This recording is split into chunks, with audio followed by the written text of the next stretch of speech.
নিহত কার্যক্রমে পরিণত হয়েছে। এই অত্যাচার, এই নির্বিকার পুলিশের জাতীয়তাবাদী চিন্তা ভাবনা মানুষদের উপর এই হামলা আমরা মানব না। এটা পুলিশদের নির্যাতন বলে আমরা মনে করছি। যারা সাধারণ নারীদের নিরাপত্তা দিতে পারে না, আমার আপনার বাড়ির নেওয়াদের নিরাপত্তা দিতে পারে না, এমনকি পুলিশের নিজের স্ত্রী, নিজের মা, নিজের মেয়েদের নিরাপত্তা দিতে পারে না, এর নির্লজ্জ বাংলার পুলিশ। আমরা এই পশ্চিমবঙ্গের পুলিশকে ধিক্কার জানাই, পুলিশ মন্ত্রীকে ধিক্কার জানাই।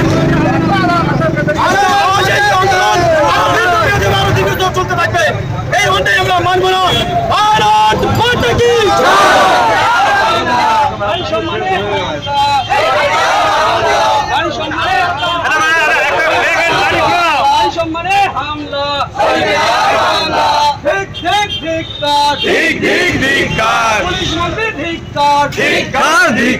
মুখ্যমন্ত্রী